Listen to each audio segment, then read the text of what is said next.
Okay, this is going to be a review of WWE Backlash 2016. So we got Backlash actually coming up this Mother's Day weekend in St. Louis.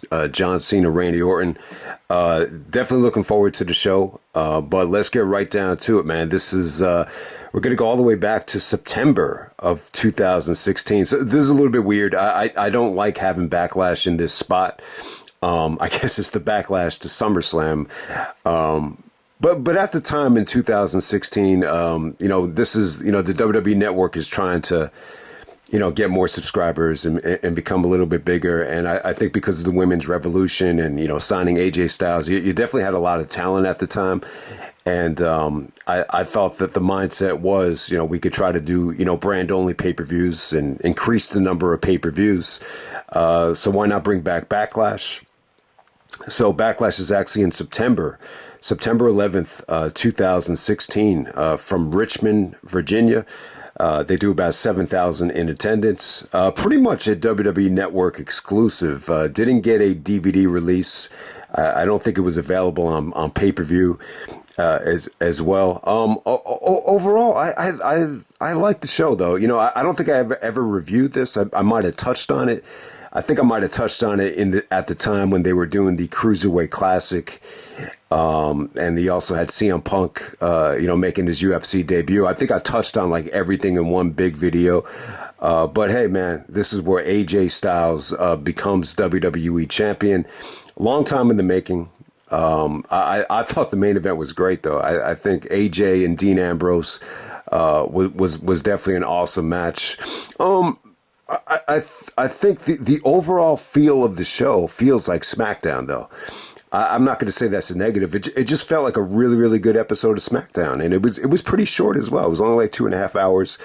It went by pretty quickly, but let's get right down to it, man. The first match tonight you had Becky Lynch, Alexa Bliss. You got Carmella from Staten Island. You got Naomi. You got Natalya, Neidhart, and then you got Nikki Bella. This is a 6-pack elimination match for the WWE SmackDown Women's Champion, the first ever one, and this is where Becky is crowned champion. I really enjoyed the match. I think the thing that stands out here is you got a lot of it's a combination of great female wrestlers, and you mix it in with some of the divas. I think Nikki Bella, you could make the case, Carmella and Alexa Bliss, fit the diva mold, but we're kind of transitioning into the women's revolution at this time. So it's a huge match for Becky. Becky ends up winning this thing. Let me see who she defeated here. Ends up making Carmella tap out to disarm her to actually end this thing. But I thought all the women actually looked really good here. Even Nikki Bella was acceptable here. Alexa Bliss had a nice coming out party. Naomi looked really, you got to see some fun stuff from Naomi. But I think more than anything, what really stands out about Becky is, she definitely, improved a lot over the years in terms of her presentation, in terms of the ring attire. But this is just a nice little start in the right direction. You put Becky on SmackDown, and you have, Charlotte and Sasha on Raw in the beginning. So nice little match for Becky. Definitely one of the more memorable things of the night. I'll probably say maybe the second best match of the night. Next up, you actually have there's like a tag team title tournament here. So this is a second chance tag team challenge. We got the Usos of Jey Uso and Jimmy Uso taking on the Hype Brothers of Zack, Ryder and Mojo Rawley. So in this situation here, the winning team will qualify for the tag team tournament final match in the first ever SmackDown Tag Team Championship later on in the night. So the winners actually get to face Heath, Slater, and Rhyno right before the main event. So the Usos do go over here. I was impressed. I was impressed with the Usos in terms of, they're heels at this time.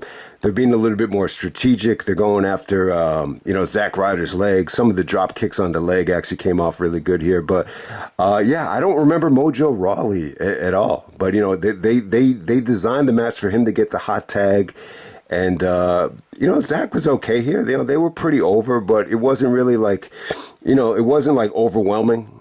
in terms of Zack Ryder being monsterly over, the way he was a couple years earlier, 5 years earlier. I don't know how long ago it was, but the Usos go over, and they're going to meet in the finals in the semi-main event right there. Next up, you have the Miz actually taking on Dolph Ziggler. Miz is with Maurice at the time. At the time, Shane McMahon and Daniel Bryan are actually, I think Shane is like, what is he? He's running SmackDown, but it's almost like a president GM type of thing. Like Shane is like the president of SmackDown, and Daniel Bryan is the GM. So they used to do like this talking smack thing after SmackDown, and this featured one of the best Miz promos ever, Miz and Daniel Bryan, and it was great stuff. And at this time too, you see, Miz started mocking Daniel Bryan with, some of the movesets, some of the kicks, the surfboard. So you saw a lot of that stuff come out. I thought it was a good performance from the Miz. I thought this was good. They would go on to have I think a much better match at No Mercy, which was really like over the top in terms of like abusing near falls and everything. But, Ziggler lost a little bit of steam here. I mean, he definitely did. They actually had a commercial here of Ziggler playing Colonel Sanders in a KFC commercial. So they had that going on. But Dolph and Miz had good chemistry, I thought. But for some reason in this particular match, Miz was really over. A lot of the heels were pretty over on this night. In terms of the Miz and in terms of AJ Styles. So Miz goes over thanks to the help of Maurice. Maurice sprays some type of foreign object in, Dolph Ziggler's eyes here. But yeah, Miz and Maurice are pretty much an item at this time. So congrats to the Miz. I remember like when they were doing like a diva search back in the day. I don't know if it was the Diva search or whatever the fuck it was, but I remember like when the Miz first saw Maurice, he was like shocked at how hot she was, and eventually he did win her over after they actually cut some pretty harsh promos together before they became a couple. But good match for the Miz. I think Miz is really, this Intercontinental Championship reign, you could tell he was focused. You could tell he was trying to, somewhat change the perception of him a little bit.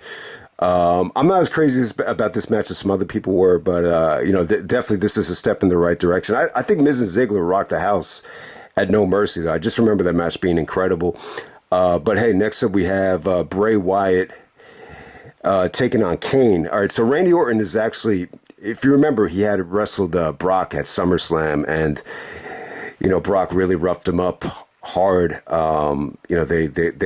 wanted to make it feel like more like a real fight, and I remember Jericho was like a little bit concerned about Randy, and him and Brock actually got into it like at the end of that show backstage.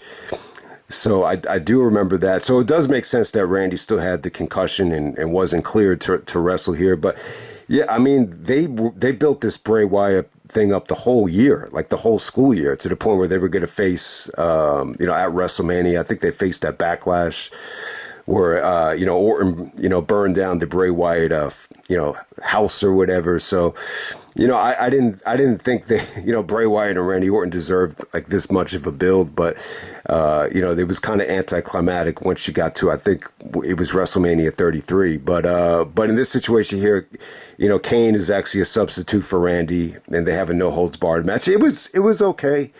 I mean, for a Kane match, it was actually okay. You got to see them do some table bumps. The crowd reacted huge for the Kane choke slam.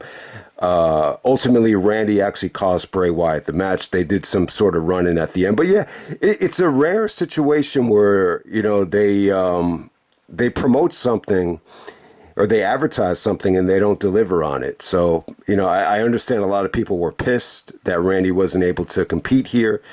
But hey, I think Randy and Bray would actually go on to main event No Mercy, which, at the time, like, I didn't even remember that until I went back to, some of the No Mercy matches last, No Mercy season. So, and, you just forget how much build that they put into Randy and Bray. Like, I remember they fought at WrestleMania, 33 and Randy won the belt there, but I just forgot how long they built it up. I mean, they built it up a long ass time. So, but hey, we're going to move on here. We get the tag team tournament final match.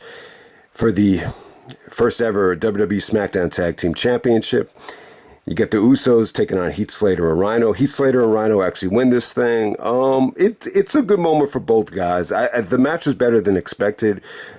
Heath actually had a lot of the fans, rooting for him to get a job, and I like the phrase better that he earned the WWE contract. That just sounds kind of stupid. The fact that he has a job now. I mean, that's a little bit weird. But hey, it's a full circle moment for Rhyno. You remember he did get fired from the WWE right after WrestleMania 21, and had to go to TNA and kind of reinvent himself. So good moment for Rhyno. They celebrate here, but to me, like, this is something that just didn't have a lot of legs.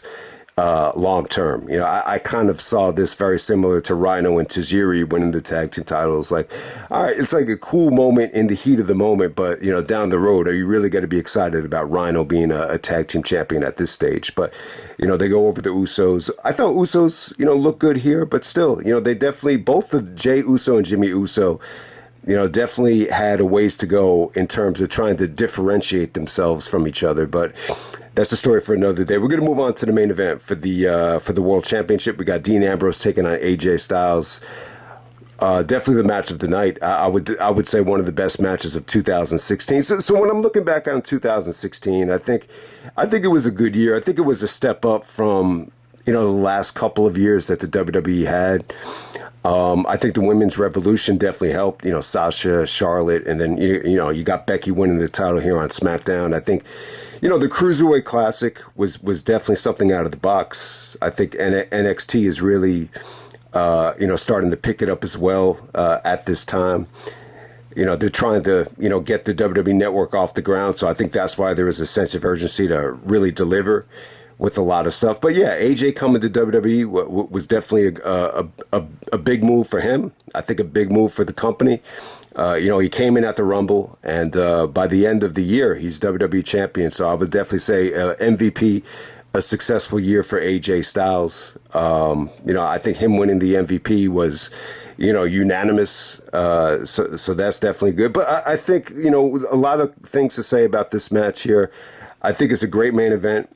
I think overall both guys, deserve a lot of credit for putting on an excellent main event without it, going into near fall overkill mode. I don't really feel like they relied on, big spots or big moves to really sell the match. I just thought it was just solid stuff from both guys, from a ring psychology standpoint, and just, AJ just outsmarting Dean Ambrose at the end of this thing. But so Dean Ambrose won the belt. I think he won it at Money in the Bank. I think Rollins had come back and screwed over Roman, and I think Ambrose cashed in Money in the Bank at the Money in the Bank pay-per-view, if I'm not mistaken, which was in June. And so this is where Ambrose loses the belt. So it's a 3-month title reign.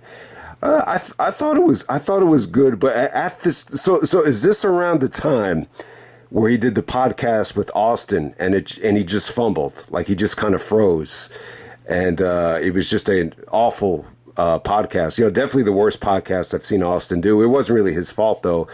I don't know what happened. It just Dean didn't seem to be engaged, and it almost felt borderline disrespectful. And maybe that's why some of the fans turned on Dean Ambrose here. I mean, they were really turning on him. Look, he's facing AJ Styles. AJ going for the WWE Championship. Finally, it's a huge moment for him. So anybody in this spot was probably going to get booed, but it seemed like there was more to it than just the fans rooting for AJ. But I got to say this: AJ looked awesome here, even compared to like Lockdown 2010. I think he looked a little bit more seasoned. I think he got a lot better. I think, when I watched the Destination X 2011 show back, when I was preparing for that TNA list, I noticed, I felt like AJ kind of regressed around that time. When Hogan and Bischoff came in and there wasn't as much focus on wrestling, you could definitely see AJ almost like become complacent and regress. And I think a lot of guys did at that time because, wrestling wasn't quite the priority. So I think, him going to New Japan and him going back to Ring of Honor, almost doing the Cody thing, doing the Eddie Guerrero thing. I think it definitely benefited him, and I definitely think he got better. I think when you see this version of AJ Styles, he's more than just a high flyer. I mean, he was always good. He was always good at the little things, but to me, like, he was doing things here that were out of the box. Just beating Ambrose to the spot after he sees after he anticipates the torpedo out of the ring. Just little things like that. The snap suplex looked even better. The Pele came out of nowhere. Just so much good stuff from AJ. The strikes. I mean, when AJ went to New Japan, you notice the sequencing of his strikes were just awesome. So he definitely elevated his moveset, and I think he improved his look as well. I think him growing out his hair a little bit, with the gloves and the forearm strikes, the presentation actually got a lot better, I think, at this time as well. So I think this is one of the best versions of AJ Styles. Without it, I mean, he's pretty old here. I mean, he's 39. I mean, it's not that old, but when you think about it, it's like, man, like, AJ didn't win his first WWE championship until 39. It's a little bit old, like, to win your first championship, but I thought him and Ambrose had a good match. I mean, it was exciting. It was violent. There was a brutal like baseball slide from Ambrose where he really turned the corner, and then you saw Ambrose just bust out a ton of lariats. He actually no sells the Pele and actually does the Nigel springboard lariat, which I thought came off great. And then, the end, AJ just pretty much outsmarts him. I thought there was just a lot of good counters to the Styles Clash and to the Dirty Deeds. But the end of this thing, Ambrose locks into Dirty Deeds, and AJ just kind of runs into the referee. The referee's a little bit groggy, so that gives AJ enough time to, hit Ambrose with the low blow. He, punts him in the balls. Very similar to the Cena finish from WrestleMania. But this was a little bit better. AJ kicks Ambrose in the balls, hits him with the Styles Clash, and AJ goes over. Nobody kicks out of the Styles Clash here, which was good. So it was a nice little credible move. AJ is actually coming out to the ring with like a John Cena headband because he had just beat Cena at SummerSlam. So AJ continues the momentum here and wins his first ever WWE Championship. Huge moment. I don't think this moment really gets talked about enough. I think because Backlash didn't get a DVD release and it's in the September spot, I think a lot of people just look at this show like it's a filler, WWE Network pay-per-view. But, give AJ credit, man. Well deserved. It's a long-ass journey. I think AJ started in 98, like him training. It's funny. He's been in WWE almost 10 years. It'll be 10 years once we get to the Rumble. But yeah, he ends up winning the WWE Championship his first year. I think he impressed a lot of people. I think even Vince was surprised at how good he was. I'm sure Vince heard of him. He probably didn't do his research. But when AJ got to the WWE, I think one of the great things about him, it was very similar to like Rey Mysterio and Rob Van Dam. I think AJ had a unique gift in terms of promos. At this time, he was hitting his stride. Like he was delivering promos in a way that Vince wanted. Like I'm the face that runs the place. Like SmackDown is the house that AJ Styles built. The way he would say it, it was very compatible to what Vince wanted. And then in the ring too, AJ was great at working the crowd. And not so much in this match, he's more of a heel here, but heel in a good way. I think he was a smart, strategic heel, and I think Vince enjoyed AJ's work. I think he was pleasantly surprised. So, but yeah, I think that's one of the underrated things here too. I think AJ, by the time AJ came into WWE, I think he was well seasoned. Not just in the ring, but promo wise as well. I think that stretch where AJ wasn't that good on the mic. I think Christian helped him out a lot. Maybe even Flair. I know the Flair thing as a heel, gets criticized, but I think it was good for him to go through that though, as an experience, and it all paid dividends leading up to Backlash 2016. So yeah, good show, really, really good show. It kind of felt like a SmackDown, but in a good way. I think the important thing is, when you're looking at these brand-only pay-per-views, and when I'm looking at this SmackDown pay-per-view, It's pretty good. I mean, I feel like it's kind of lacking in terms of star power, but I don't feel like I'm being tortured the way I mean, look, I love 2004 and 2005, more than 2016, for as good as 2016 was. And I think it deserves credit for being an under the radar, good year for the WWE. But, when you go back to SmackDown's brand only pay-per-views in 2004 and 2005, I don't feel like I had to suffer through, guys like, Kenzo Suzuki, Luther Reigns, John Heidenreich. I didn't have to suffer through those type of wrestlers here. So that's one thing you could take away from this SmackDown brand pay-per-view. It didn't drag you through the mud the way the Great American Bash 2004 did, or even No Way Out 2005 did. So that's Backlash 2016. And I guess the only one missing is 2018. So I'll be back with that, and then we'll do another big list before the weekend. And I'm out. All right.